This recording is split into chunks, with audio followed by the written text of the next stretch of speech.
This morning we begin our special event with the lighting of the lamp, and I request Mr. Ramesh Sharma to proceed with the community songs afterwards. As of now, we will do the lamp lighting.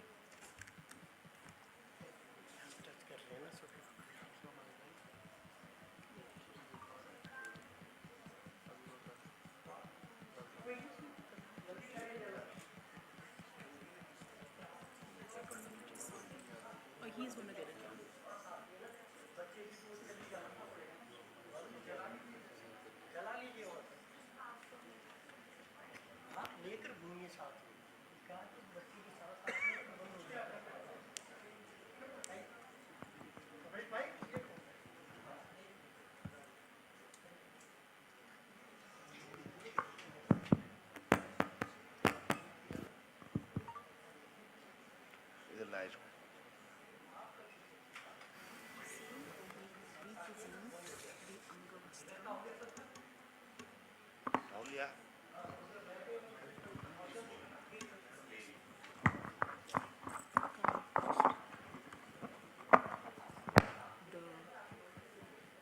Presentation of Anil to our guests and judges. Then you read all their names. We'll proceed with alphabetical commands and the community song.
Harish भाई और तो नहीं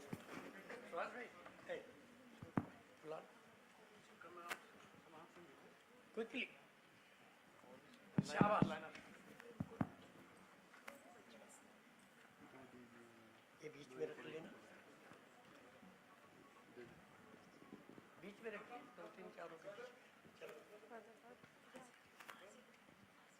इधर इधर इधर face इधर mic और देखो सर माइक और देखो बीच बीच में रख लीजिए एक इधर दोनों तीन करें शुरू हम होंगे कामयाब हम होंगे कामयाब हम होंगे कामयाब एक दिन ओ मन में है विश्वास पूरा है विश्वास हम होंगे कामयाब एक दिन we will walk in hand we walk hand in hand we will walk hand in hand someday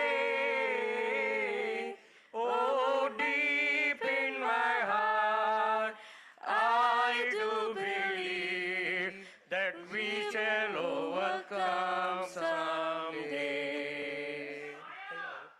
हम चलेंगे साथ साथ डाल हाथों में हाथ हम चलेंगे साथ साथ एक दिन ओ मन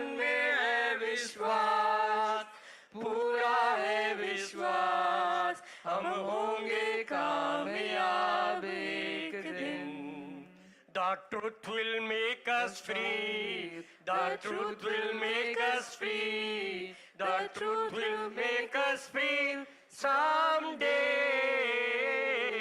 Oh, deep in my heart, I do believe that we shall overcome someday. होगी जीत सच्चाई की, होगी जीत सच्चाई की, होगी जीत सच्चाई की एक दिन. ओहो मन में है विश्वास, पूरा है विश्वास, हम होंगे कामयाब एक दिन. We are not afraid, we are not afraid, we are not afraid today. Oh, deep in my heart, I do believe that we shall overcome someday. नहीं डर किसी का आज, नहीं डर किसी का आज, नहीं डर किसी का आज के दिन. ओह मन में है विश्वास, पूरा है विश्वास, हम होंगे कामयाब एक दिन. हम होंगे कामयाब एक दिन. हम होंगे कामयाब एक दिन. Welcome. Thank you. Thanks.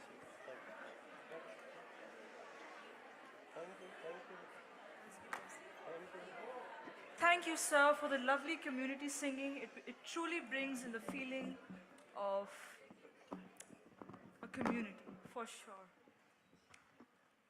We now present the presentation of Anga Vastram to our guests and judges.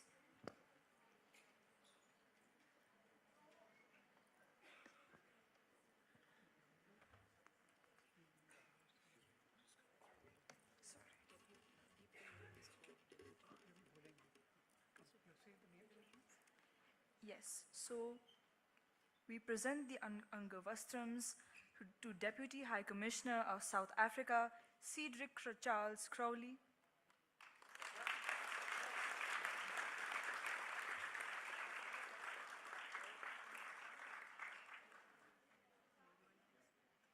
UNIC National Information Officer, Chandramouli Guha.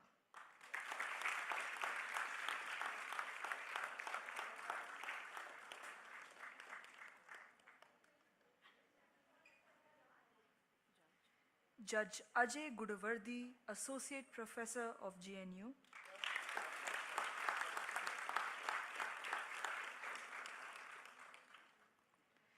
Judge S.N. Sahu, columnist and former civil servant.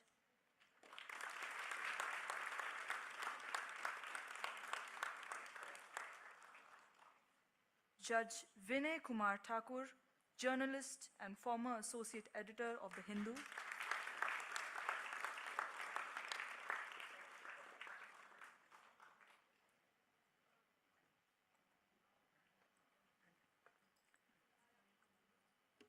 Music and dance has always had the power to bring people together. We request the choir groups of Bluebell School International, Mount Abu Public School, the troupe of Nitya Shaili troupe to bring the spirit of togetherness for all of us present here.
Nelson Mandela once said, "It always seems impossible until it's done."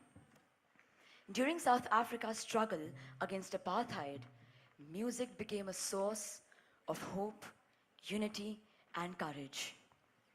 Freedom songs gave people the strength to keep believing in a better tomorrow and reminded them that no injustice lasts forever. Today, on this momentous occasion, we are honored to present 3 such freedom songs: Welele, Heal the World, Shosholoza, followed by both the country's national anthems. A tribute to Mandela's legacy and to the enduring spirit of freedom, resilience, and hope. Honoring countless voices that sang for justice, equality, and freedom. We hope you enjoy our performance. Thank you.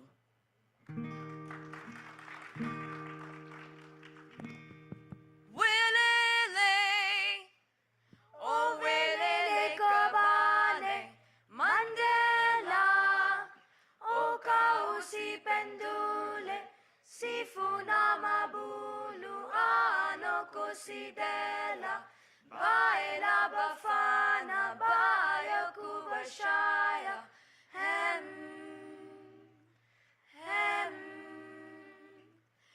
Welele, oh welele kabane, Mandela, o kausi pendule, sifuna mabulu ano kusidela, baila bafana baya kubashaya, hem. Asisala limakan, sila se stabilisita sin querer, sila se stabilisita sin querer. Oi nakaleo madoda, oi nakaleo madoda, oh ya ya, oh ya ya, oh ya ya, oh ya ya. Vukani, oh vukani mabetsu, nenkede. Oba fela abantu, mokona makonzo uya memenza, safela izizwe sinkitana mabulu,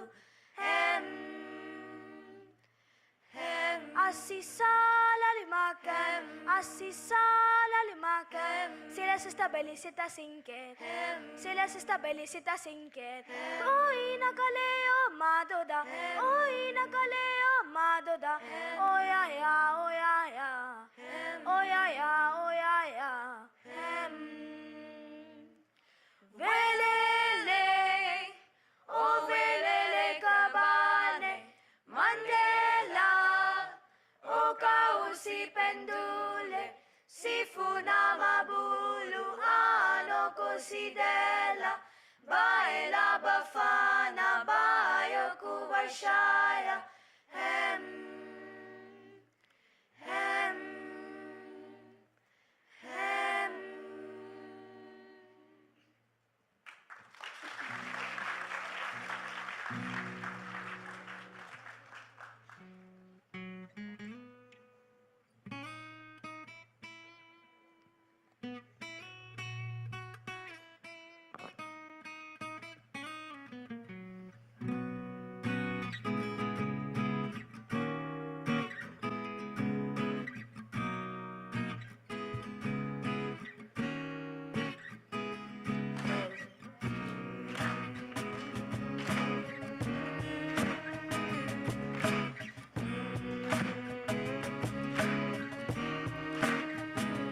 There's a place in your heart, and I know that it is love. And this place could be much brighter than tomorrow.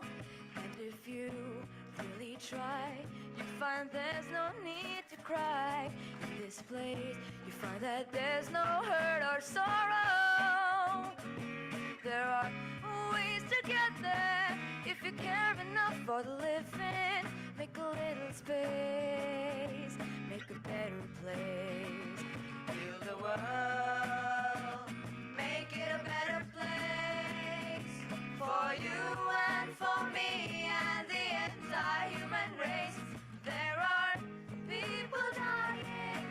care enough for the living, make a better place for you and for me.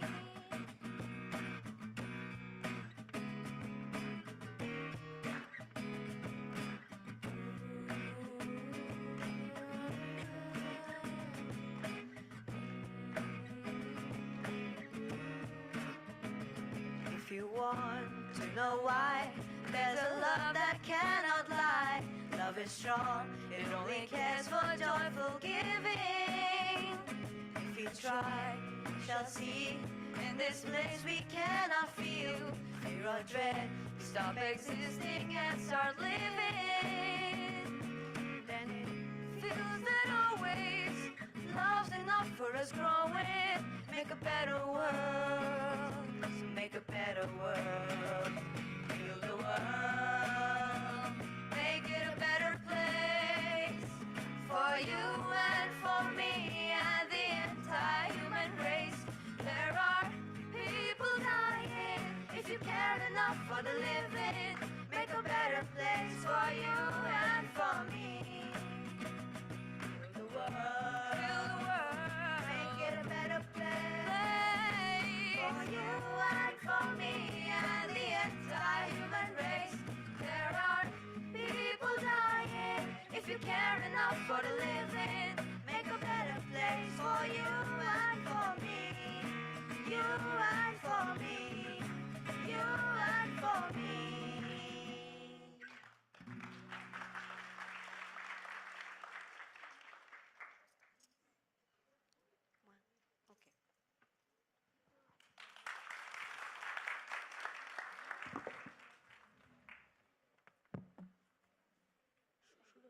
Okay.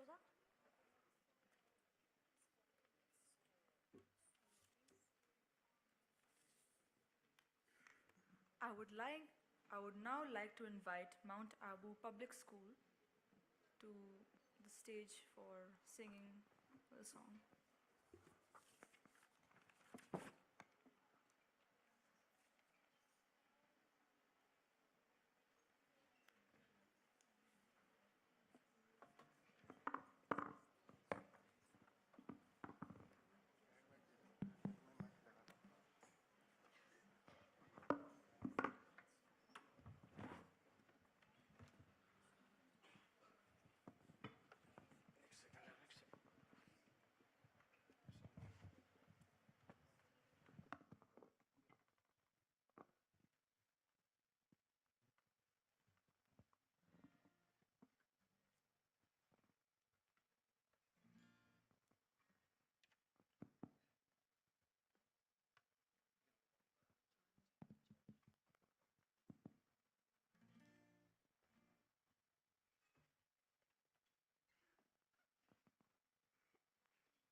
I would now like to invite the students of the Nitya Shaili troupe to perform on the quiet strength of humanity.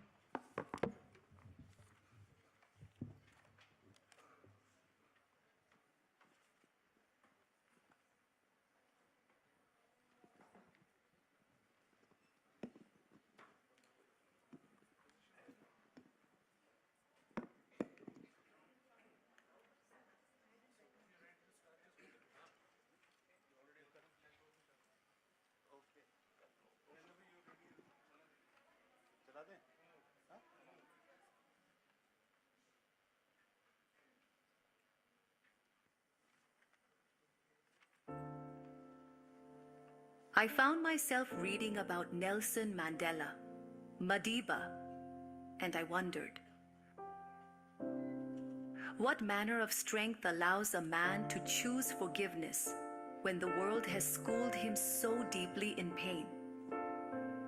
He seemed to hold an unwavering faith that hatred is not the instinct we are born with, but a burden we are taught to carry. And I could not help but think, if bitterness can be so carefully nurtured, then surely compassion too can be cultivated, with greater care, with greater intent. Then my thoughts wandered to Martin Luther King Jr., who did not merely speak of a dream, but breathe life into it. A dream where justice does not clamor to be heard. It simply exists. A dream where true strength lies not in the raising of one's hand, but in the restraint of it. And in that moment, nonviolence revealed itself to me, not as frailty, but as a profound discipline of the spirit, as the quiet courage to choose peace when discord would be the easier path. A dream where strength is measured not by power, but by compassion, as the grace to recognize another's suffering and refuse to turn away. And I wondered, perhaps this is the destiny we are called to, not merely to be free, but to be deeply, unwaveringly humane. And perhaps this is the truth our own soil has been whispering across time.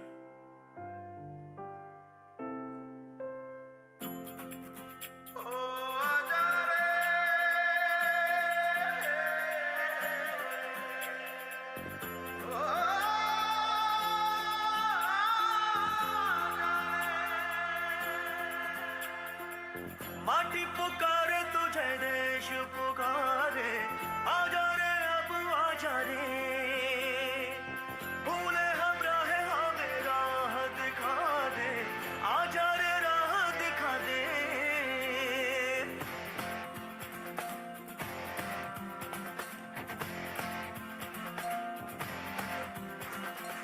ऐनक पहने लाठी पकड़े चलते थे वो शान से सालिम कांपे थर थर थर थर सुनकर उनका नाम रे हो पर था उनका छोटा सा और सरपट उनकी चाल रे दुबले से पतले से थे वो चलते सीना तान गे Vande Mataram Vande Mataram Vande Mataram Vande Mataram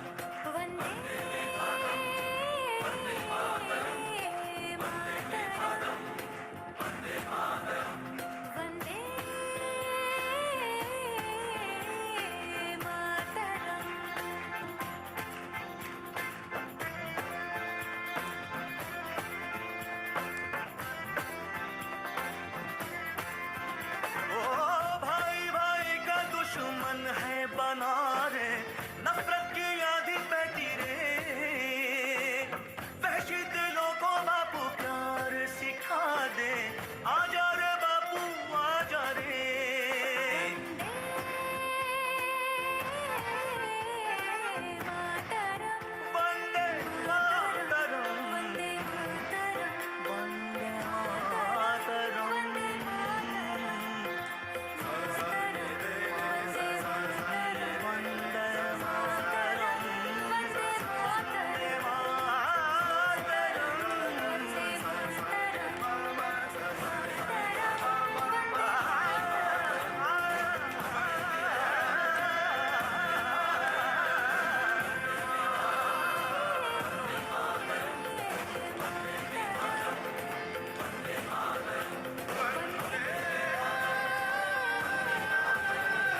Thank you, Bluebell School, Mount Abu Public School, and Nitya Shelley Troupe for such an amazing performance. The life of Nelson Mandela has been an inspiring journey for all of us. Now, I request UNIC National Information Officer, Mr. Chandramouli Guha, to address our students on this momentous occasion.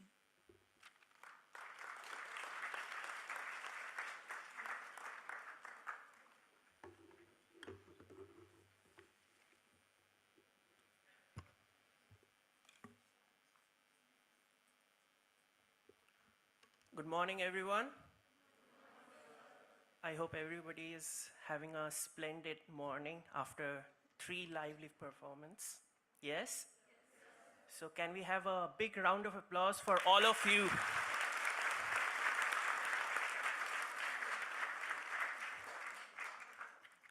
My name is Chandramouli Guha, and I work for the United Nations Information Center.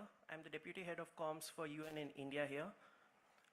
Before I read out a very special message from the UN Secretary General, I just want you to imagine one thing. Imagine that you have a magic eraser. You have used erasers in your life, yeah? And this is a very special eraser, you know. It can wipe out one problem in this world, but only one. Okay? Think about that problem, and I will come back to you after reading the UNSG's message. So here is my privilege to present to you UNSG's message for the Nelson Mandela Day. And I quote, "Today, we honor the life and legacy of Nelson Mandela, a towering figure of peace, reconciliation, justice, and human rights. This year's theme reminds us that Madiba was also a clear-eyed champion of poverty eradication and equality. He knew that ending poverty is not an act of charity, it's an act of justice and a duty that belongs to us all. We live in a world where inequality is becoming entrenched, where wealth accrues disproportionately for a lucky few, while many struggle to afford basic needs like food, water, shelter, and education, and where years of poverty-fighting progress have been stalled by conflict, economic shocks, and climate change. Like Madiba, we can all play a part in building fair economies, inclusive societies, by investing in decent work, universal health coverage, quality education, and social protection systems, by scaling financing and reforming the international financial architecture so developing countries can get funds and debt relief they need, and by building economies rooted in renewable energy for people and planet. I have always been inspired by Madiba's life and believe that when people stand together, nothing is impossible. The future is in our hands. Today and every day, let's carry forward Mandela's vision of a just, inclusive, equal, and peaceful world." And I end SG's message. Now I come back to my own thing which I ask you to think of, a magic eraser. Everybody thought of some problem? Yes? Somebody might have thought of like eradicating poverty. Somebody might have thought about pollution, be it inequality, be it like something else, mental illness, right? Or it can be something else. But let me remind you that there is no magic eraser in this world which can dissolve not only one, any of the problems. It is we, when we hold our hands together like we have in the beginning, when we work together like we are performing the cultural performances, we come together, then only we can manage to eradicate whatever the troubles, whatever the climate disasters, whatever the solutions we need. We can walk together because we are brothers in arms. And with that, I thank you.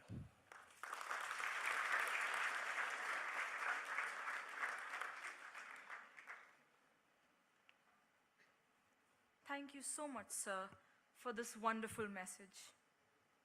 I now request the video to be presented on this occasion.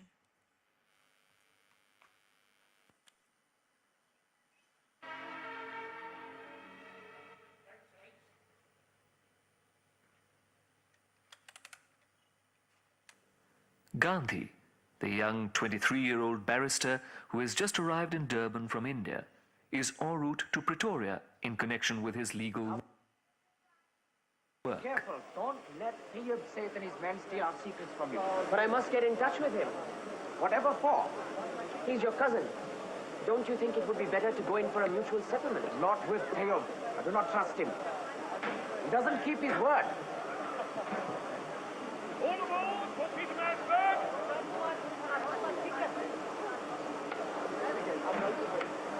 As soon as you get to Pretoria, send me a telegram. Auto, Khudafis.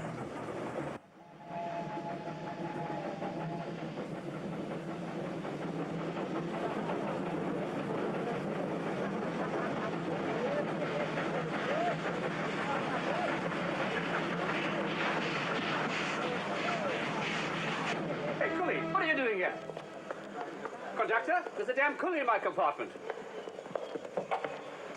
You're in the wrong compartment. All natives to travel in the van. Come on, Sammy, don't give us any trouble. I was issued a ticket for this compartment, and I insist on going in it. No, you won't. I will not leave this compartment. Where does it say reserved for Europeans only? Please show me. Get off my train. Sammy. I will not leave the van. I will protest to the authorities. In the luggage van. That's for you.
Today,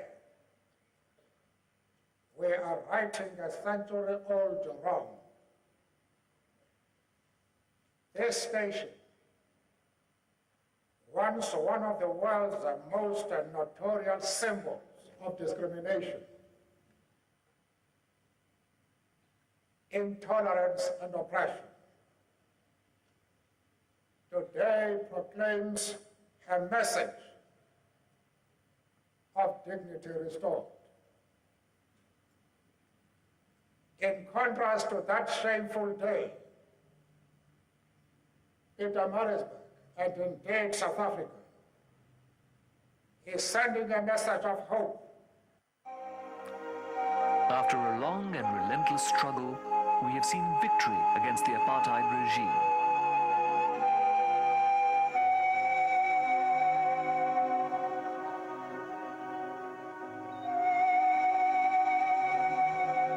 But the revolution that began here more than 100 years ago, and which embraced all the colonized and exploited peoples in a shared destiny, has yet to be completed. The world still remains discriminatory, remains unequal. The struggle continues. The struggle for an equitable world.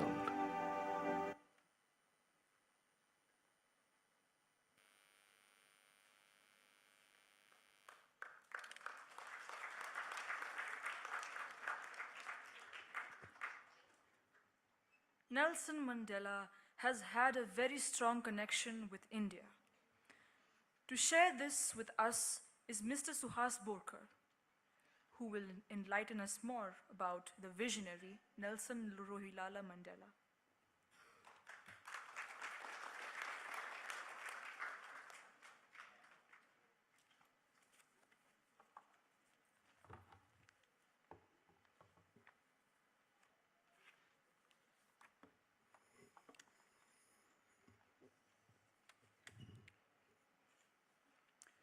I just want to briefly talk to you before we are joined by, have they joined from Durban? They're already there?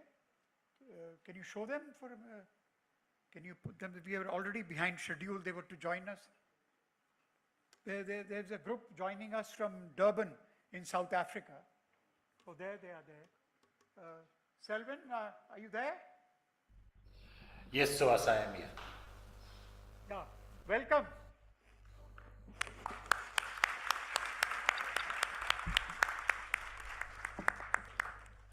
Okay.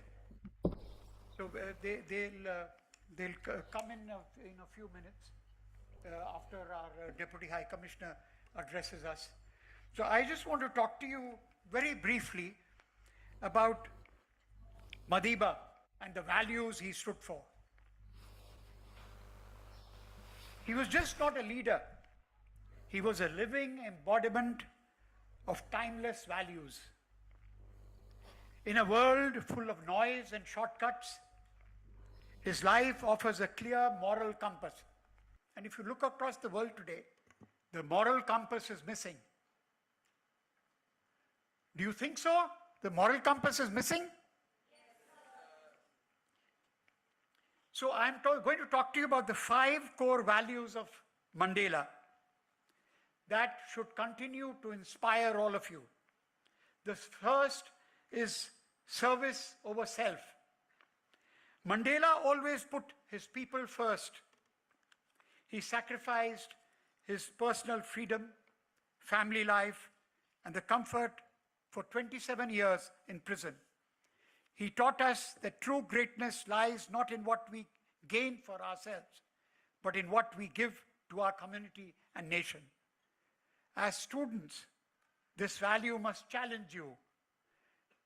Will you use your education for personal success alone or for lifting others? That's the question which you should raise in your hearts. The second value is courage and resilience. Even the darkest days of apartheid, Mandela refused to surrender. He turned Robben Island, where he was imprisoned, into a center of learning and hope. His life reminds us that courage is not the absence of fear, but the determination to keep walking forward. For you all, this means standing up for justice on the campus, in society, and online, even when it is very, very difficult. The third value which you must take in your hearts is forgiveness and reconciliation. After winning freedom, Mandela chose to heal wounds instead of settling scores. He embraced his former oppressors in the spirit of building a new South Africa, the Rainbow Nation. The value teaches us the power of letting go of hate while holding firmly to justice, essential in today's world and very essential to our country, because there are hate spreaders in this country. You know, hate against religion, hate against caste, hate against class. You must not let hate prevail. The fourth is equality and human dignity. Mandela fought against all forms of domination, white over black or any group or another. He believed every person deserves equal opportunity. For Indian students, this resonates deeply with our own struggles, as I mentioned, religious strife, communalism, caste, poverty, and discrimination. Mandela reminds us to build inclusive societies where the dignity of the last person is respected. What Gandhiji used to tell us, Antyodaya. The last point which I want to talk to you about is education as liberation. You all children who are gathered here, bright students from the brightest of schools, you know, you are all privileged. How many of you know that and realize that? I mean, you know, how many children all over our country can go to schools like yours? You know, they sit on the floor, they're not good teachers, there's no blackboard, there are no proper conditions, there are not proper toilets. I mean, think of that, you know, think of them when you think of Mandela.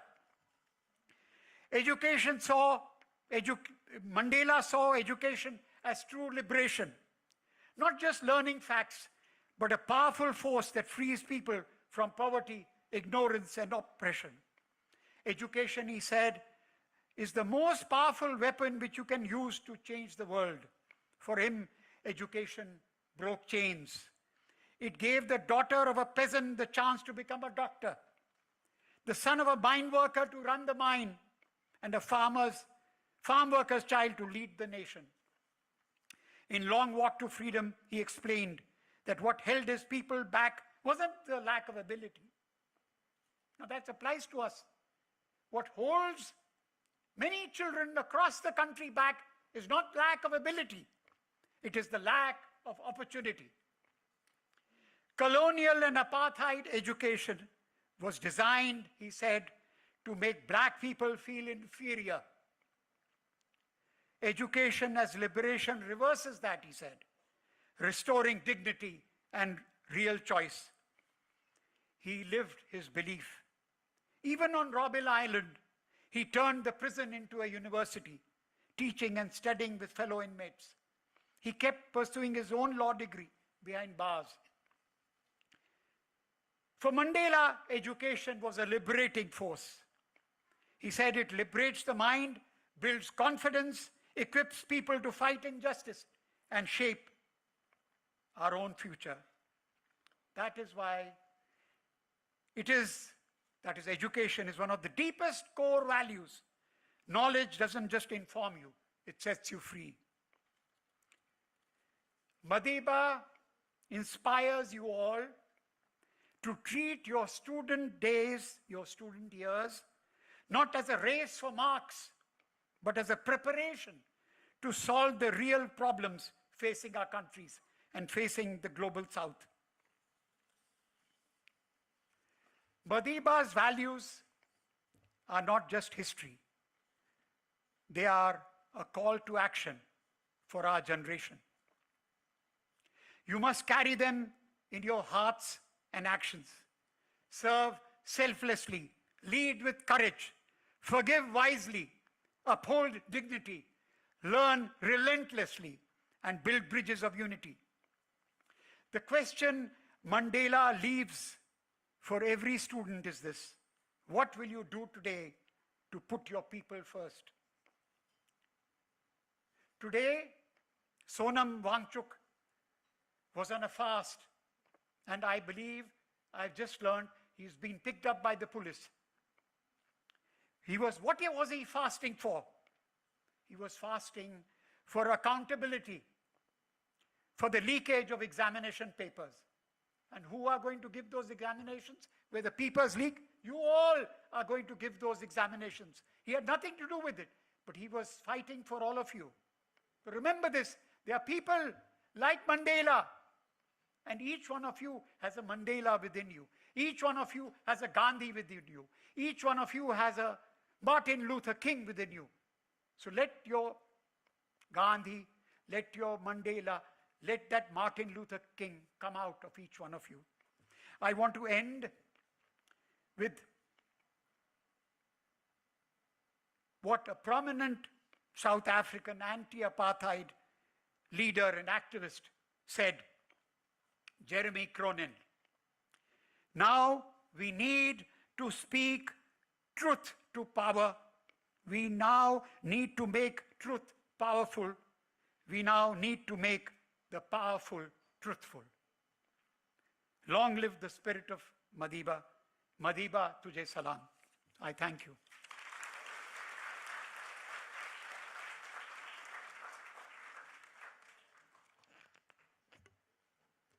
Thank you, sir, for such a powerful message. Truly, Mandela is an inspiration for all, always being the bridge that binds all of us. I now request Deputy High Commissioner of South Africa, Cedric Charles Crowley, to address the student gathering.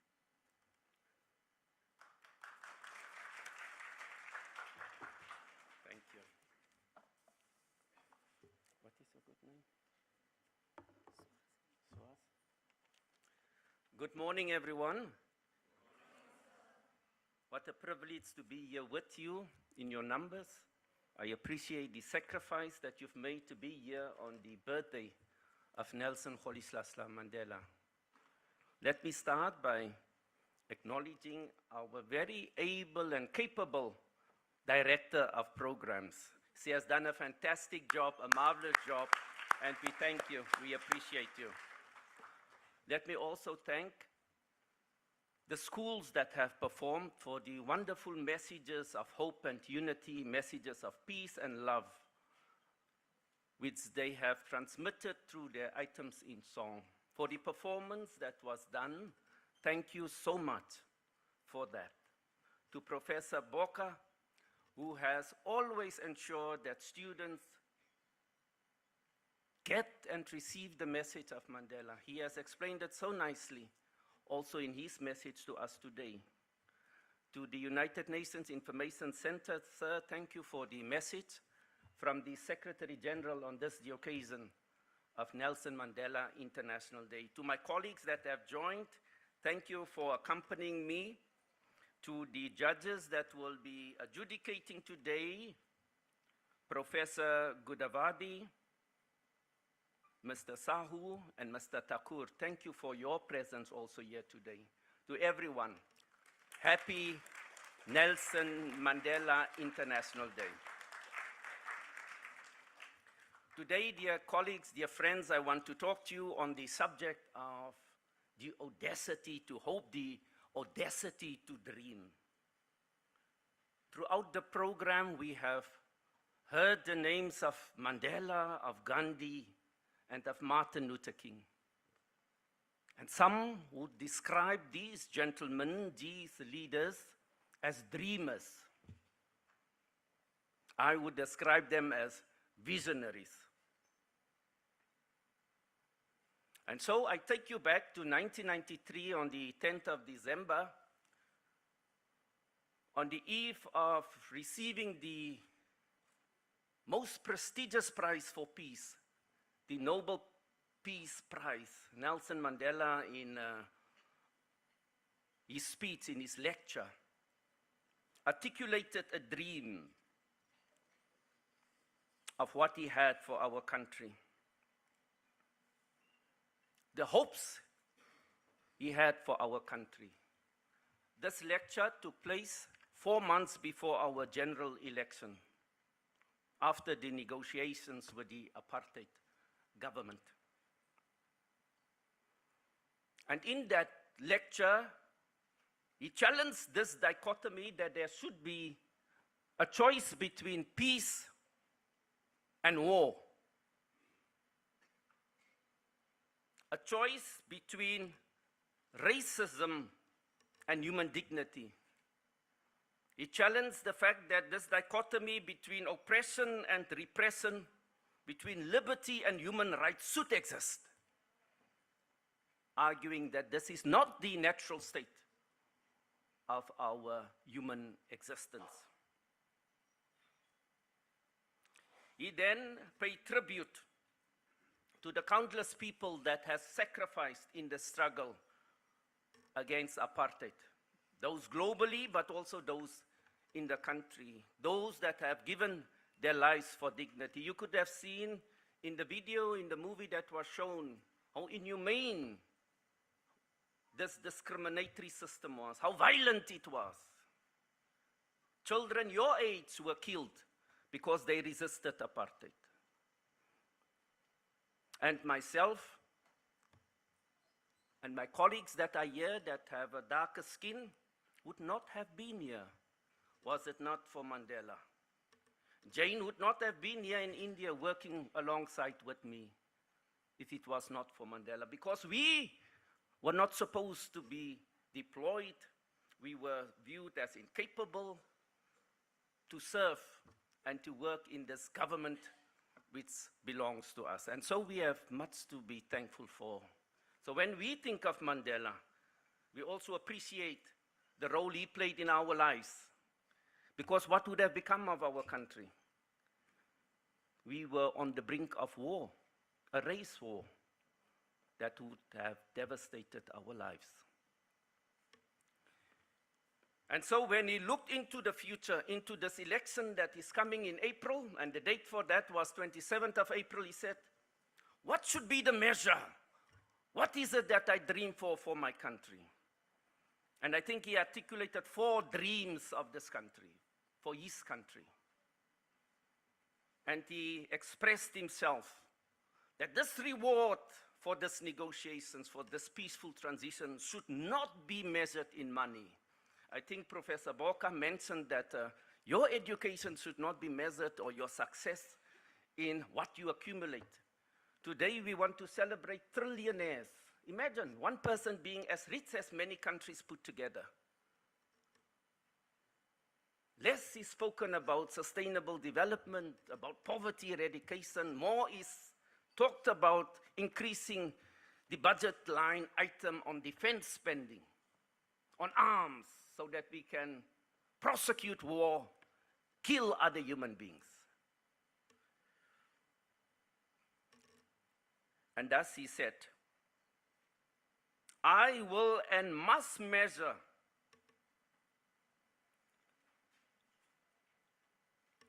the success of my country by the happiness and welfare of the children, at once the most vulnerable citizens of our society and the greatest of our treasures. He started with the children. He started with the young people like you. The success of our country would be measured in how we treat you. He said the children must at last play in the open field, in the open fields, no longer tortured by the pangs of hunger or ravaged by disease, threatened with the scourge of ignorance, molestation, and abuse, and no longer required to engage in deeds whose gravity exceeds the demands of their tender age. Children must be children. Children must play. Children must be loved. They must be embraced. They should prosper and develop.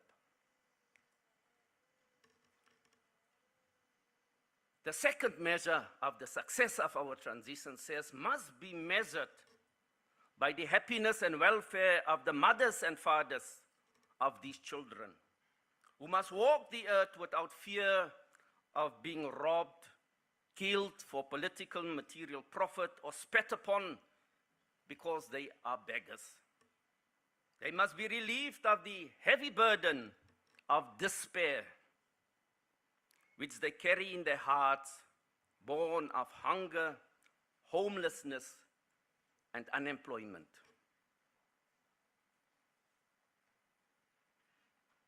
So the success of our society, he says, must be measured by the happiness and welfare of all the people in our country who have torn down the inhumane walls of divide that exist between them. The value he says of our reward, will and must be measured by the joyful peace which will triumph because the common humanity that bonds both black and white into one human race will have said to each other that that we shall all live like children in paradise. That is the reward. We shall all live like children in paradise. And can you imagine what that would have been? It is about joy, your happiness, your playfulness, love that you will experience, the warm embrace of the company of your friends. That was our dream, not about his title, not about his power and how we will take revenge on those that oppressed us. He wanted us to live like children in paradise. And so he confronts this dichotomy. He says this thing about war and peace, human dignity, poverty versus poverty. It's not our natural state. Our natural state, he says, must be a world of democracy, respect for human rights, a world freed from the horrors of poverty, hunger, deprivation, and ignorance, relieved of the threat of the skirts of civil wars and external aggression, and unburdened of the great tragedy of millions forced to become refugees. He says if we do this, if we devote the remainder of our lives to the use of our country's unique and painful experience to demonstrate in practice that the normal condition of human existence is democracy, is justice, is peace, non-racism, non-sexism, prosperity for everyone, a healthy environment and equality and solidarity among all people. He says, let the dream of Martin Luther King Jr. prove that when he spoke of the beauty of a genuine brotherhood and peace being more precious than diamonds and gold, that it was not just a mere dream, but that it can be a reality. But what he dreamt for our country, he also dreamt for the continent he comes from, for Africa, and indeed a dream for the world. So when after 5 years of service, he addressed the United Nations in September of 1999, giving his farewell speech to the world. And on that day, he spoke about his hope and his dream for this world and the continent. He says, I will continue to entertain the hope that there will emerge a cadre of leaders in my own country, in my region, on the continent, and indeed the world, which will not allow that any should be denied their freedom as we were, that any should be turned into refugees as we were, that any should be condemned to hunger as we were, that any should be stripped of their human dignity as we were. I will continue to entertain the hope that Africa's renaissance will strike deep root and blossom forever without regard to the changing seasons. We're all late into a realizable dream and not a nightmare to torment the soul of the aged. Then I indeed will have peace and tranquility. Then would history and the billions throughout the world proclaim that it was right that we dreamt and that we toiled to give life to a workable dream. By the time he left, unfortunately and regrettably, this dream has not been fulfilled. Of course, he played a massive contribution in improving the lives, reducing hunger, poverty, ensuring healthcare. So how will this dream be achieved? It will be achieved through your efforts and my efforts. It is in our hands to make his dream our dream and to make our dream a reality. So it is still in our hands to combat poverty, to fight wars, promote peace, and to fight injustice everywhere. So let us dream together, and more importantly, let us work together to realize a better tomorrow. It is still in our hands to create a world which recognizes that all people are born equal, with each entitled to equal measure of life, liberty, prosperity, human dignity, and peace. A world in which we shall all live like children in paradise. It is in our hands. Let's work together and let's fight for a just, equal, and peaceful society in honor of our legends, Mandela, Gandhi, and Martin Luther King. I thank you all, and God bless you all. Thank you.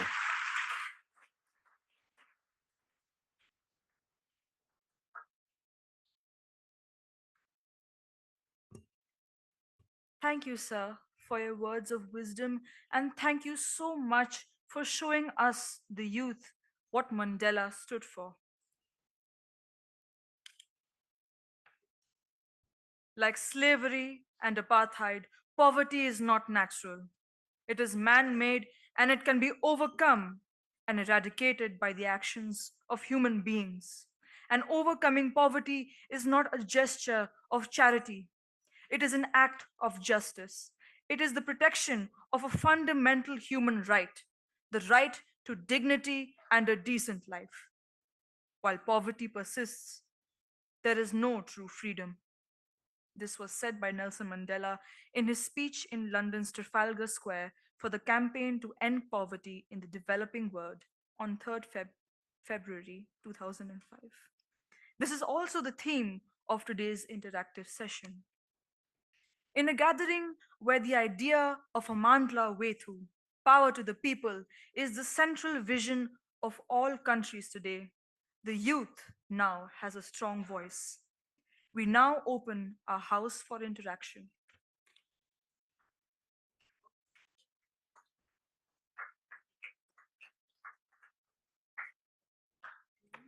I think we'll end with that then. What's that?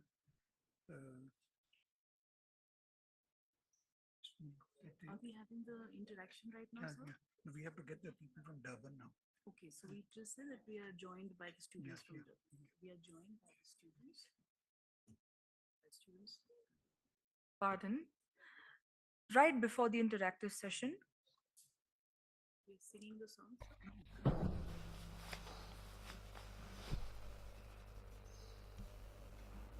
Right before the interactive session, we have the students from Durban join us right now. And we have an introduction by Selvan Naidu, 1860 Heritage Center, Durban.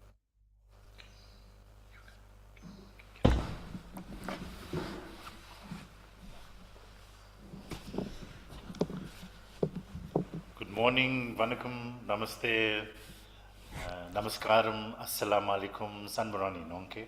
A very good morning from Durban. It's now close to 8:25, and thank you so much for giving us this opportunity to interact on this very important occasion. The 1860 Heritage Center is an agency museum of the Department of Sports, Arts and Culture, and 1860, which is focused entirely on the story of migration of indenture to parts of the British colony, the Empire, during the 18th and 19th century. We have various rooms that commemorate a revisionist history 32 years into our democracy. And one of the beautiful rooms that you're seeing behind me is dedicated exclusively to Mandela. A room adjacent to us is dedicated to Gandhi and Lutuli. And so these three great giants inspire us. And Suhas, you spoke about the moral compass. It's this generation that sits adjacent to me that focuses on this moral compass that will guide us and inspire us in the world that we live today. Other rooms that we have at the 1860 Heritage Center is dedicated exclusively to the role of women in the freedom struggle, an exhibition called, aptly titled, Watinta Bafazi, Watinta Mbukodo, which tells the story of the role of women in the freedom struggle. And so too do we have a wonderful exhibition dedicated exclusively to the history of the Natal Indian Congress. And 2 years ago, we commemorated 130 years of their existence. We also have other exhibitions that speak about beyond indenture, the history of education in South Africa, and so too do we have stories that speak about cultural heritage, particularly called the Casbah exhibition, and so too do we have an artifacts room at the 1860 Heritage Center. Today is an important day. Unfortunately, it's very early in South Africa, so we couldn't gather and rally as many students, but we have wonderful students that join us from Northlands Girls and Northwood Boys High School. We have wonderful learners in the form of Lusokanya Mbata, Sanvi Chitra, Owetu Shlongwani, and Yonga Rosani. We leave them, and Vaisham Naidu, we leave them to you in their capable hands to be able to interact on this important occasion. Thank you so much.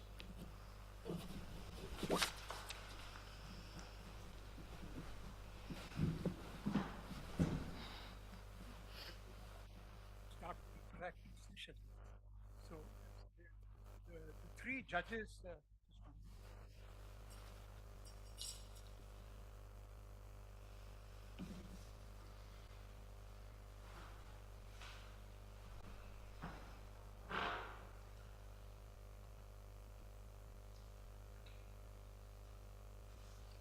So we'll now, can we put on the lights on put the lights on the hall and be ready with the mics, please, okay?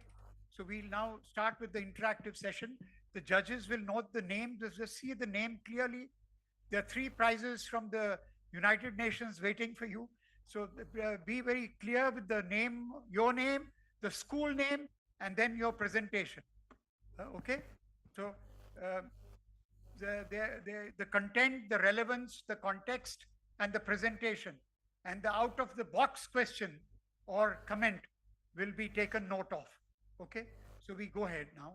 So we'll have the first round with one student from each school, not too many hands, one student from each school to raise a hand, okay? Yeah, go ahead, give the mic. The name clearly. Hello everyone, I'm Tamanna Padhi from the Manthan School, and I would like to ask a question. My question is, like you mentioned, Sir Borker, that about moral compass, values, service over self. So Nelson Mandela often inspired people to transform hope into action. Many young people wish to create positive change, but feel that their individual efforts are too small. So what advice would you give them to become meaningful contributors to society from an early age? Okay. I think we'll pick up 2 more and then we'll come to them quickly because the time is limited. Okay, there. Which school and yeah, go ahead, give the mic.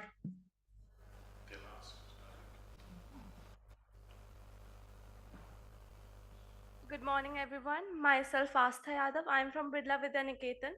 My question is, in today's democracies, what distinguishes a healthy democracy that listens to peaceful dissent from one that merely tolerates without acting? As you talked about Sonam Wangchuk, sir, he continues to seek change through non-violent protest and public dialogue. Yet peaceful movements don't always lead to meaningful policy change. And we have seen that Nelson Mandela's greatest philosophies was that societies must never close doors to peaceful change, because when dialogue disappears, conflict often takes its place. His life demonstrated that moral courage, justice, and reconciliation are stronger foundations for lasting peace than hatred or revenge. Thank you. Okay, we'll pick one more. Yeah.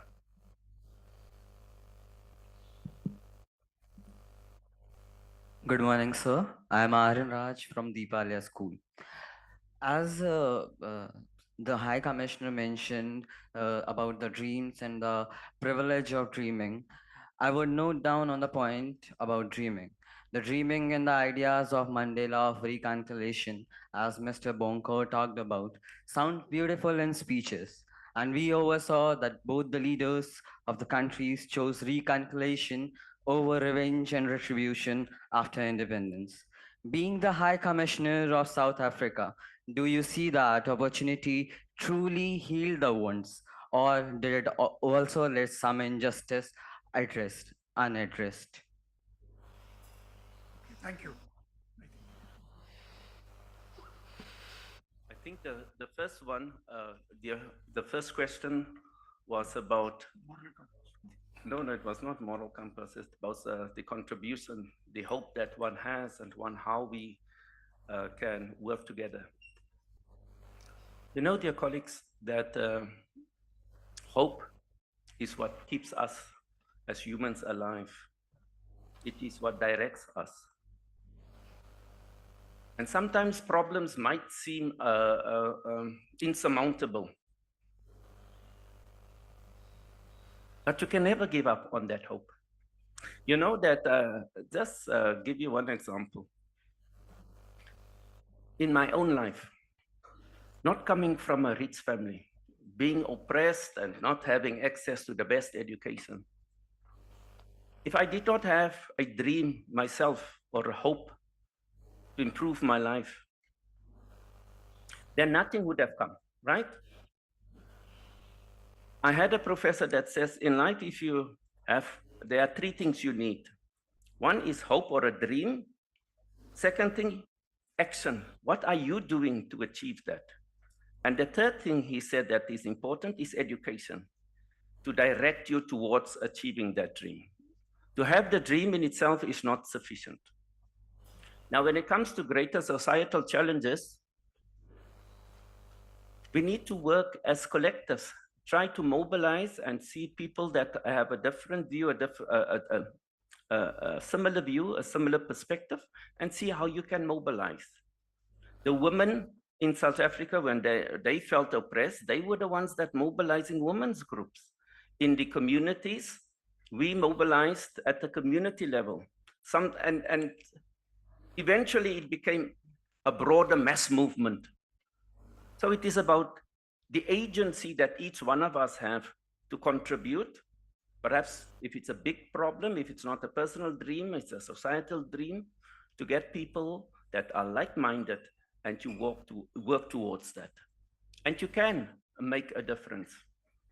I went to a school the other day that has an outreach program where they engage elderly people and they give them food and they just spend time with them, because those people don't have their children in Delhi itself.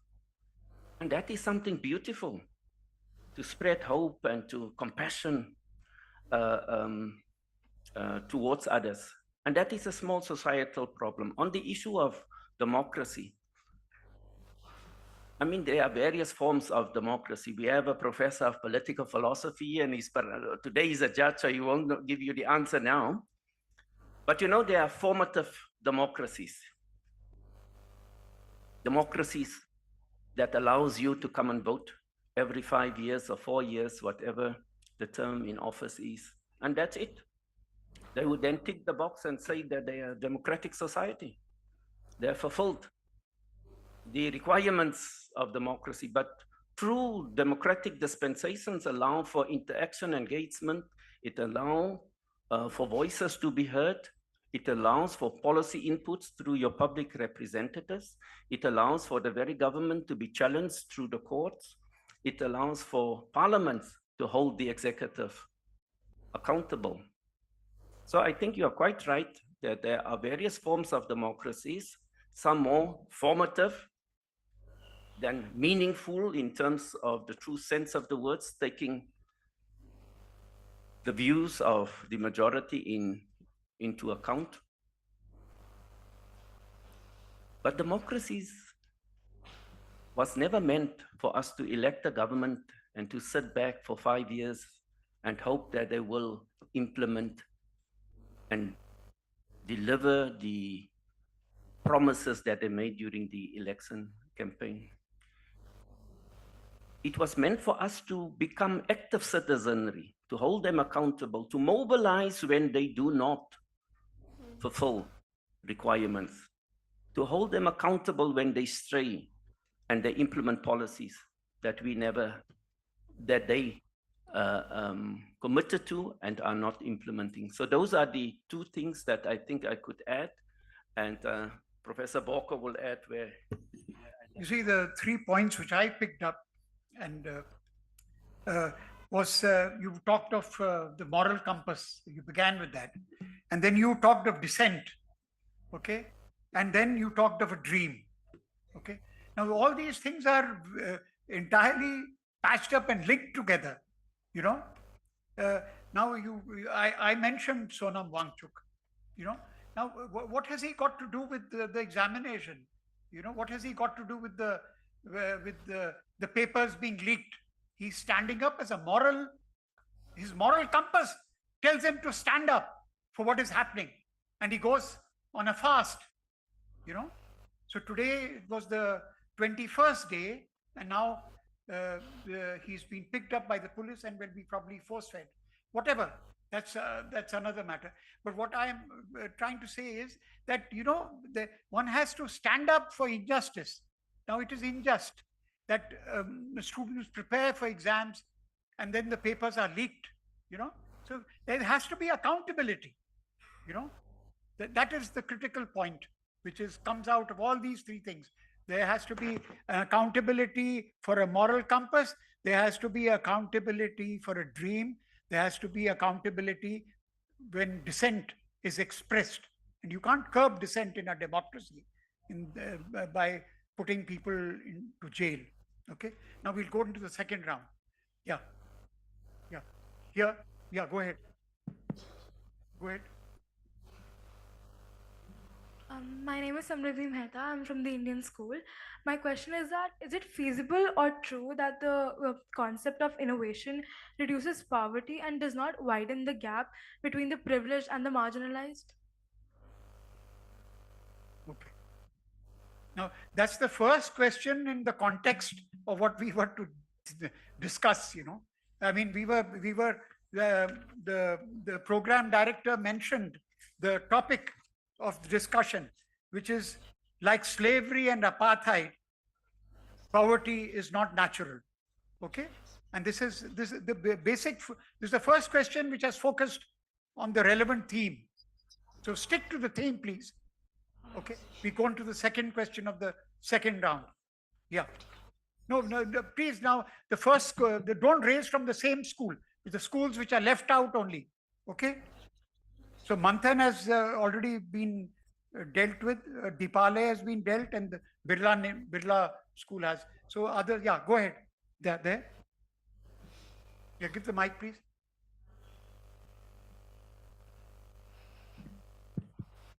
Thank you, sir. My name is Devanshi Vijay from the Holy Child School. As Sir High Commissioner enlightened us about the fact that it's not about the lack of ability that stops us from reaching our full potential in our service to society, but it is also the lack of opportunity.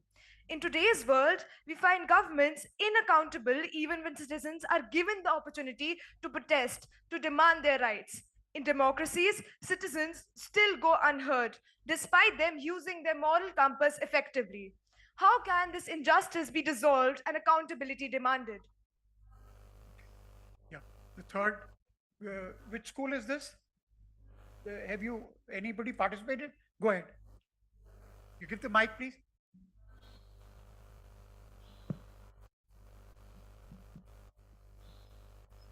Good morning, sir. I'm Sonali Das from Mother Mary School. My question to you is that Nelson Mandela chose forgiveness to unite South Africa. Do you think that forgiveness alone is enough to heal a divided society? Can forgiveness truly heal a society if people still feel that justice has not been served? Thank you. Yeah, on the Mandela question, thank you. I'll start with the last question. You know, there's a concept called restorative justice.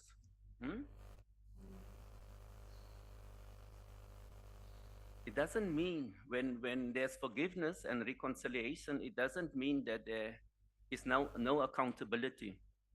What happened is that to get that forgiveness, you had to account for what you've done wrong in the past. And in return, you would receive amnesty, right? You would not be sent to jail or would not be penalized. But the true measure of this reconciliation was to be found in how we change the socio-economic conditions of our society, to give them the upliftment, to give them access to education, to give them jobs where there was unemployment, to ensure that there's greater fairness in the economic system, that there's some economic justice. It would have served no purpose filling out jails and deepening the wounds of division. The purpose was to create a peaceful society, a reconciled society, and that is not something that you can do overnight. There are still political people with political persuasions that think that we've done a great injustice by this reconciliation, what some called a revisionist perspective on how our transition took place. But I am convinced that we would have been worse off if we pursued a purely legalistic approach and a vindictive approach towards a new society. So that's the one thing. On the issue of innovation, innovation can play a big role in terms of addressing inequality and addressing poverty. We must use technology and science that is at our disposal. In this world where climate change has completely ravaged, in some aspects, the agricultural sector, we can use the knowledge and innovation that we get through these interventions to ameliorate, to reduce the challenges that come with it. And so, yes, it can, but it's how we deploy technology, right? It can be used for betterment, or it can be used to pursue criminal pursuits even. And so it is, the ethical responsibility relies on us, on how we use technology to advance and address challenges that face a society. Selvan, can we join us, and can you put in a question from there, if you can, the name? We'll have to virtually give you the prize, huh? We can't. The prize is coming. Yes, certainly. Yonga will ask a question. So go ahead, Yonga. Okay, so my question for today is how, in consideration this restorative justice that we've decided to adopt as South Africa, how do we ensure that we bring into fact things like adequate reparations and things like land redistribution for the disadvantaged people who are affected by apartheid? Because as we see in today's society, majority of South African land is still owned by the white minority, while majority of indigenous people are left in impoverished areas. So how do we be restorative but still giving people back reparations, even if it means that the white minority may be disadvantaged by doing so? Can we have your name again? Can we have your name? Yonga Rosani. So, thank you very much. Thank you, sir. Very deep, thoughtful question. Thank you. The second question from your side. Anybody else coming in? Selvan? Any other question? Go ahead. Does anyone have? Go on. Should we come back to you later, or you would like to? Yes, you can come back to us. Okay. Yeah. So, anybody from OPG? OPG? Any question from OPG school? Is there anybody from OPG wanting to ask? No. Okay. Ramjas? Yeah, go ahead.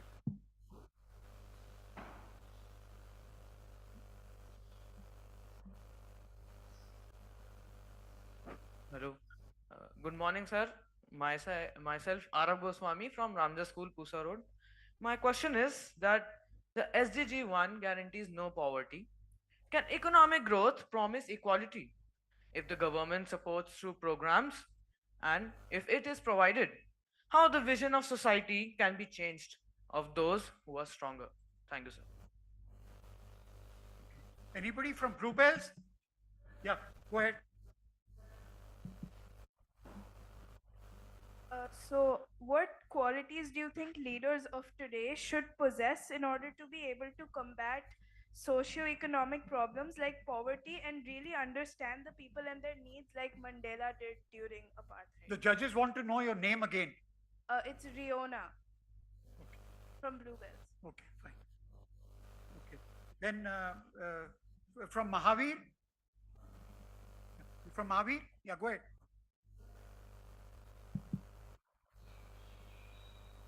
Greetings to everyone. I am Khushi Sadija from Mahavir Senior Model School. So, since we embrace the idea of self before service that lies in the heart of each one of us, specifically when exposed to witness any kind of unjust, but is often suppressed by the idea of self-sacrifice, and we usually incline towards making collective efforts and mobilizing Madiba's ideology. So, should we be guided by the idea of sacrifice or overcoming adversities by collective efforts that can even test our endurance in today's era and put us into situations where we are bound to encourage sacrifice? Thank you. Okay. Yeah, go ahead. Thank you. I'll take two. The questions are increasingly becoming difficult, even for diplomats to answer. To Rosani's question around the issue of land reform, of course, colleagues, you may not be aware, but more than 70% of land ownership belongs to the white people. And so there was 13% was given to black people, and so it is a major challenge. How do we resolve that? So government decided on a willing buyer, willing seller principle. There's also constitutional protection in terms of Article 25 of the Constitution. And over the last 32 years, there's a sense that not sufficient has been done to redress, to redistribute the land. And so in Parliament, under consideration, there's an attempt to appeal and to address the shortcomings which may exist in law, so that it becomes easier to address the very sensitive issue of land redistribution. The new principle that is under consideration makes provision for government to take the land without compensation, subject, of course, through judicial review, because we are a constitutional democracy. We have seen from the outside world, particularly one country, that has told the whole world that our government is now trying to steal the land from those those that own the land. Of course, in this post-truth world, even fake news can be, depending on who. Can I diplomatically doesn't want to use the word Trump.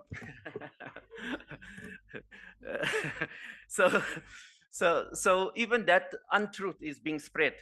So yes, the government recognizes that there are challenges, and land redistribution must happen and should happen. A very key concern is especially urban land. We are not only talking about Farmland also in urban areas, there's a great challenge because of the Group Areas Act that prevented Black people from coming into the city to have access to affordable housing. And so government must and will continue to work towards addressing the big challenge of land reform, which is not an easy one. It's a very emotive one as well, but it has to happen, and it will happen within the confines of the Constitution. On the issue of whether economic growth is sufficient to address poverty and inequality, no, it is not. Some of your richest countries are the most unequal countries. So that's a function of social policy. Where is the money directed? In some states, they believe that the less you tax the rich, the better it is for economic growth. Others that are more socially inclined will say, you have to tax the rich so that you can redistribute to the poor. So that redistribution depends on the governance system.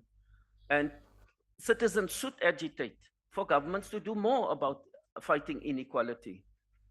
It is not sustainable to live in a world which is so unequal within nations and also among nations. That is a recipe for civil unrest and upheaval. And so until people feel that they are truly included, both economically and politically, in a system, you will forever have challenges of protests and even sometimes violent overthrow of governments. So it is in the interest of governments to ensure that they do redistribute sufficiently and to address the challenges that the poor and marginalized suffer. The question about, you raised the question about the qualities of leadership. The first and the foremost quality which Mandela represented was putting the people before himself. Now that's critical for all leadership, but that is not happening across the world. So I just would like to say that. The judges to note. Okay, now we go to any question from ASN? Yeah, go ahead.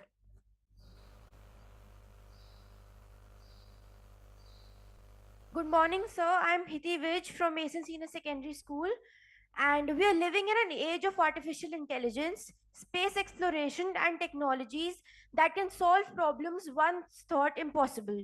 Yet, millions still lack clean water, nutritious food, or basic health care. If future generations look back at us, do you think they will remember us for our technological achievements, or will they ask why we had the ability to end poverty but didn't do enough? Good. Okay. The last and final call for OPG. Nobody? OPG? Okay. Gyan Mandir? Yeah, go ahead.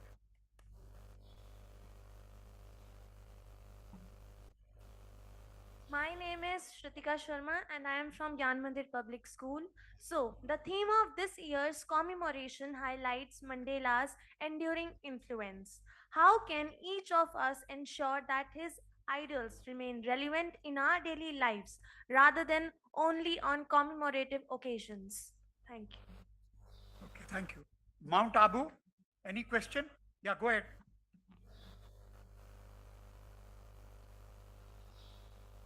Warm greetings to the August gathering present here. My name is Tanishk Sanoria and I am from Mount Abu Public School. Sir, my key learning from the message centering this interaction is that poverty is injustice. So just the way people generally are held accountable and responsible for causing injustices, do you believe the top 1%, including a trillionaire, the top 1% which holds 2/3 of the world's wealth, should be answerable accordingly? And what is stopping it from happening? Thank you. Any school is left out? Any school left out? Okay. So we now take one random question, okay, from any school. Okay, you go ahead.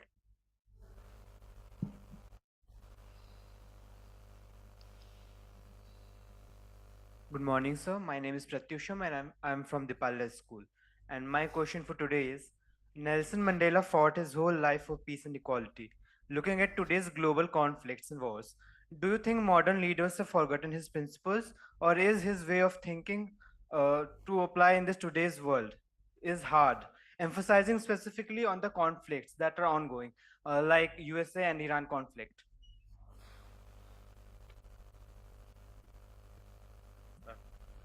I'll address one or two. Just one second. The judges, I think now we've completed the round. We won't, because of time, we are running out of time. So the judges may please start working on the prizes. Thank you very much. You'll have to comment also. Yeah.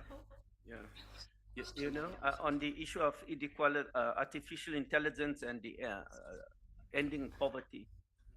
Artificial intelligence is an instrument in the hands of humanity, right? Which we can use to either advance and address issues and the societal needs that exist. We have also seen how artificial intelligence and technology can be used to destroy. It has become much easier to make war. You don't have to lose any lives. You can just send a drone and bomb people and no one will die. You won't have pilots that are dying. You lose some money, not that much, but it becomes cheap to kill. There's no cost. You know what ended the Vietnam War? It's the human cost.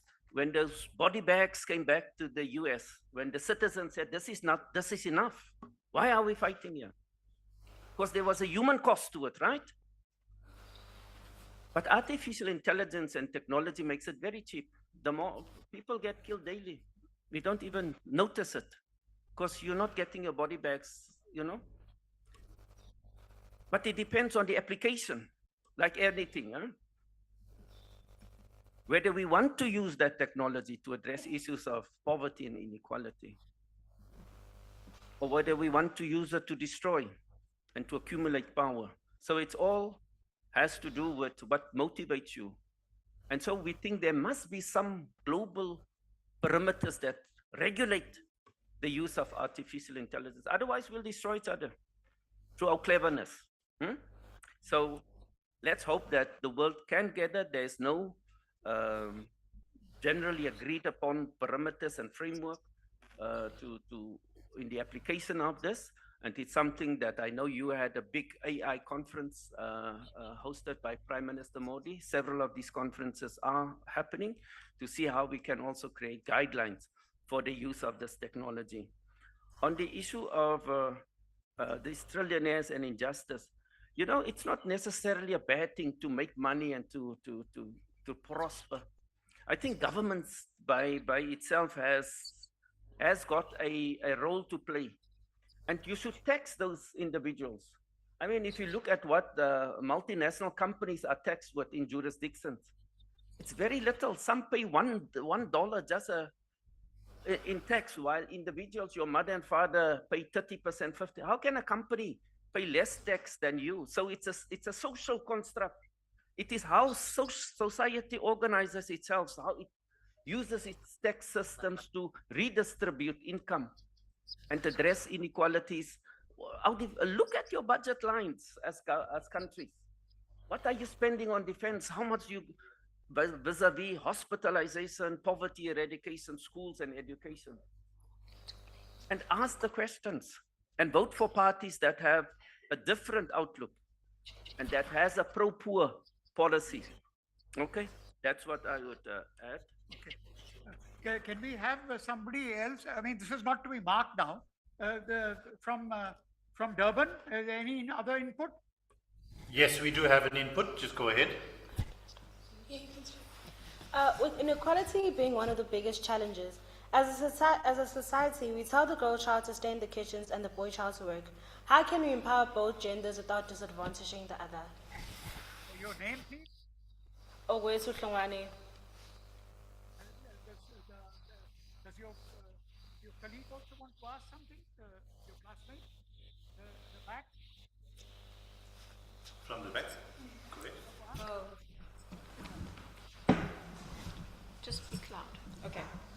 Poverty is not a systematic issue, but also a cultural issue that stems from a victim mentality. The consumers are a slave to a reproductive race. Because poverty is man-made, where should we start eliminating poverty? So essentially, poverty is not just something that the government should only be accountable for. it is also the citizens of the country.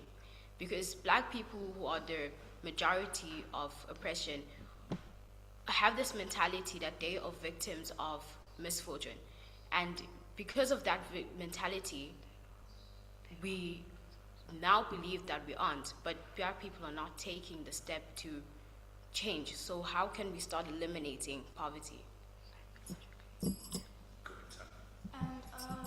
So, in South Africa, where poverty is engineered and has been experienced by groups of people generationally, it's not just an economic status anymore, but also is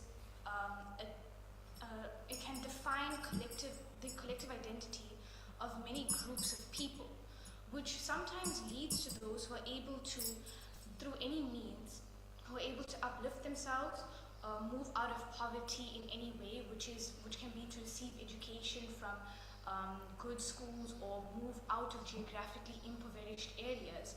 It may lead to those people being alienated from their collective identity or community in some way, which then perpetuates a sort of scarcity mindset, separating those people who have been historically impoverished in poverty to separate themselves from their community because they are no longer subject to that poverty. So when you speak about this idea of service over self, and the collective upliftment of communities, how can we as people of color or as communities who have been previously subject to poverty or impoverished, how can we liberate our identity from poverty so that those who are able, the few of the community who are able through any means to uplift themselves, can then not feel alienated or separated and can continue to redistribute these resources in any means, whether that's through physical resources like books, pens, or clothing, or if that's by opening their schools in some ways to the people of their community who are still impoverished. Thank you. Thank you very much. It's a great thought. You see, I think, I mean, I've made many trips to South Africa, and it's still a work in progress. You know, if we are work in progress after how many years now? How many years? Sorry, how many years now? Okay, so if we can be in progress now, I mean, they are much younger independent state. I mean, when they fought against apartheid and they won, I mean, that's when independence came, actually. Otherwise, it was a white rule. So they are a work in progress, and we are a work in progress, but we are much more, you know, we've got a backlog, tremendous backlog than South Africa. I just want to very diplomatically comment that.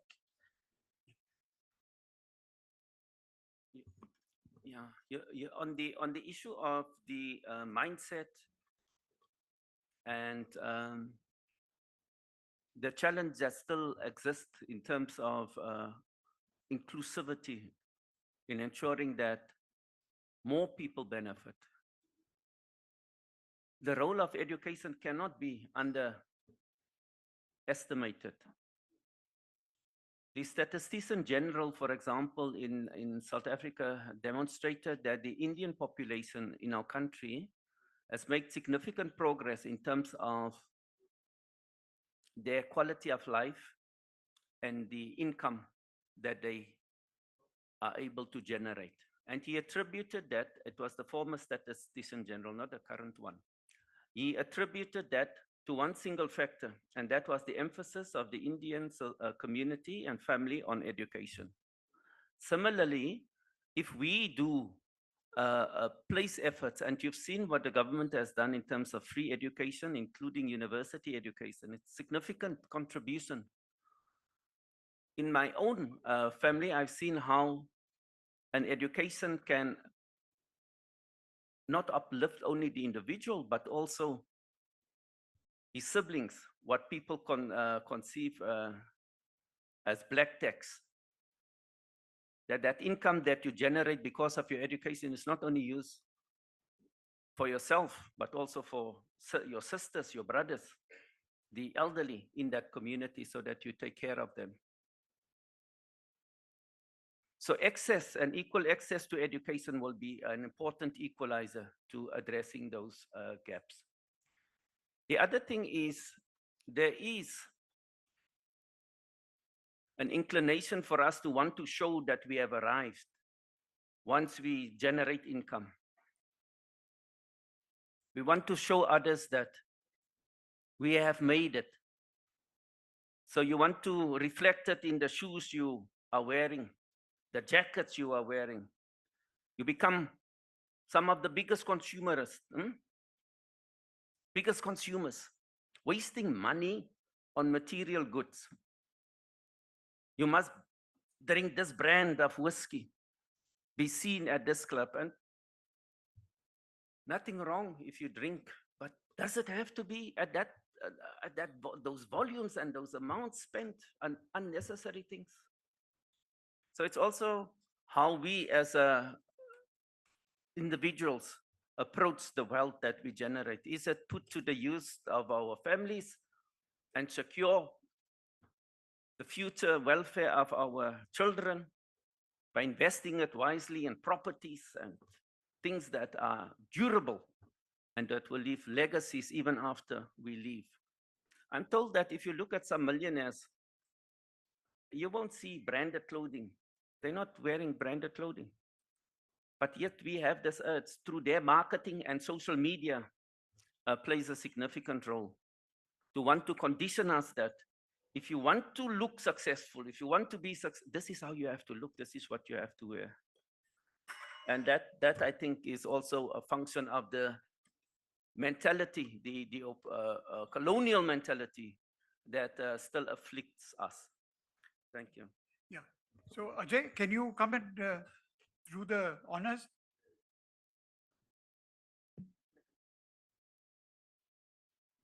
So I should begin with a confession that these questions you guys asked were tougher than the questions my students ask in JNU, the PhD students. So you guys asked very tough and very pertinent question. I think also it's a very timely updated question that all of you are facing this.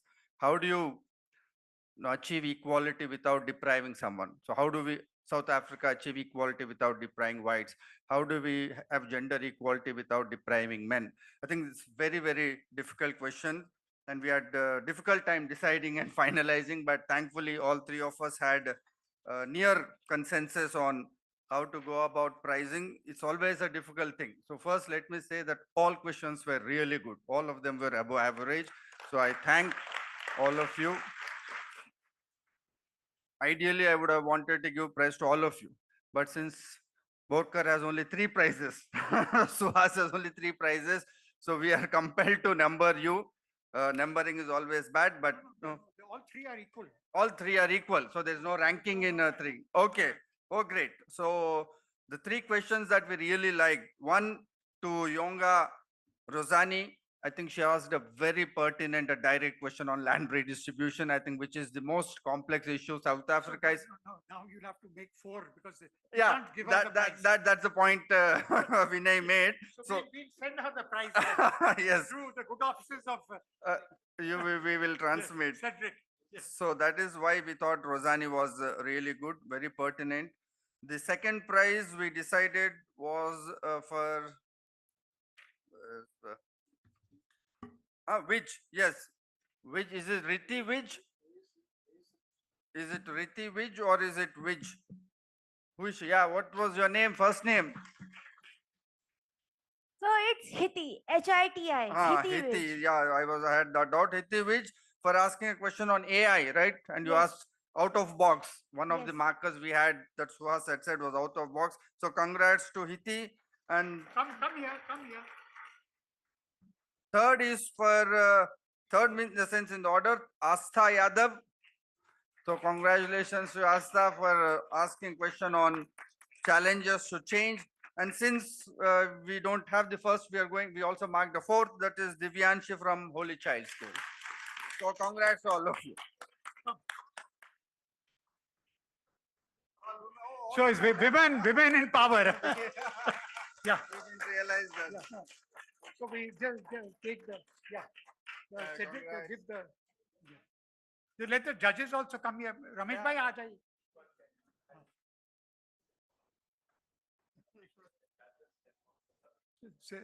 Cedric? No, doesn't matter. They're there.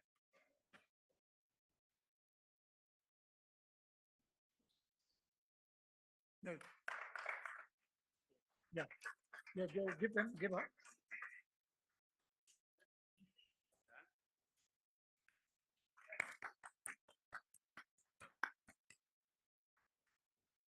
Yeah.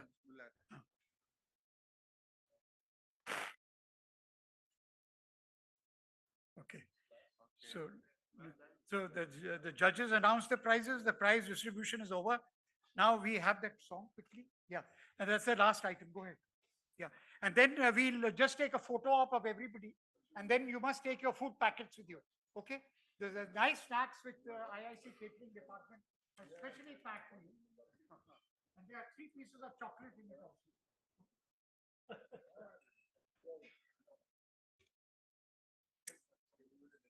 I would like to thank everyone for this interactive session. It was a very poignant one and it made one think very deeply. Now, I would like to invite the choir of Bluebell School International present before us a South African song, remembering all the people who have been the voice of unity, diversity, and brotherhood. Shosholoza by Bluebell School International. Thank you.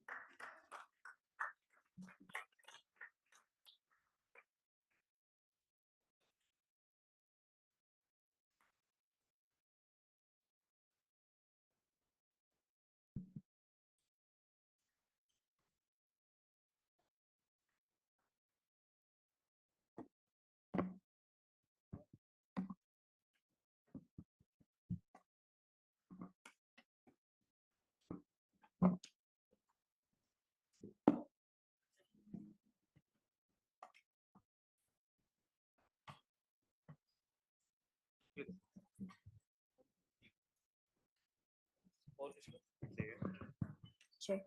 Shaurya. Shift.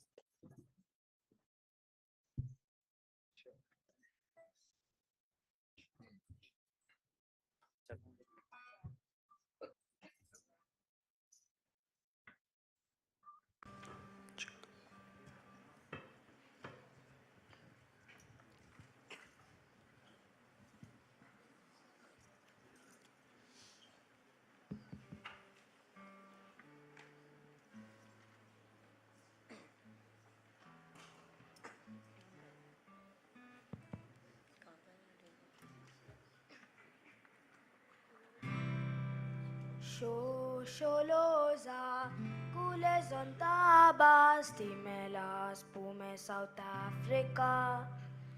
Shosholoza, kules ontabas, timelas pume South Africa.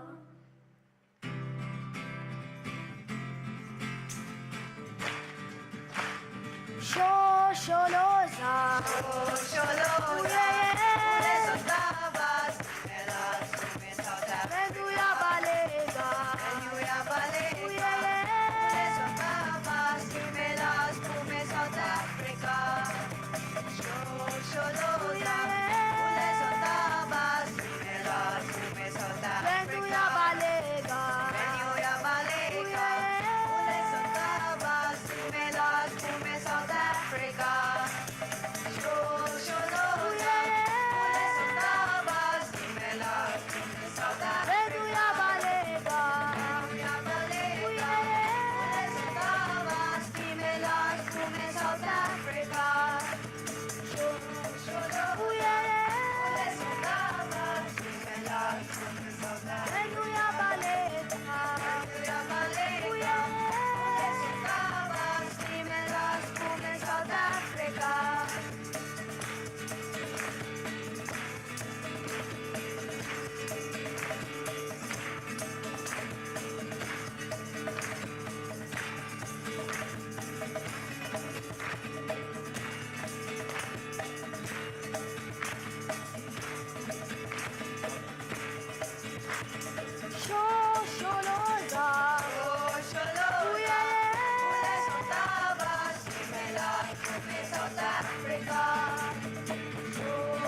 You're brilliant.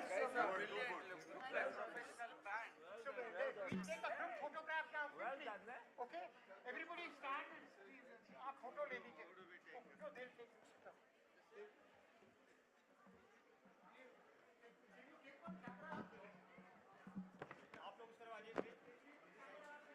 Mandela lives on through all of us. The rainbow world he envisioned can be rebuilt again and again. The youth and the people of the world must continue to believe in him always. Thank you.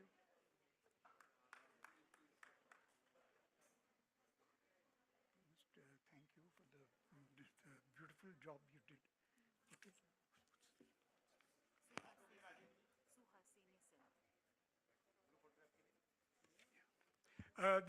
Give a big hand to the program director Suhas from Bluebell School. She did a wonderful job.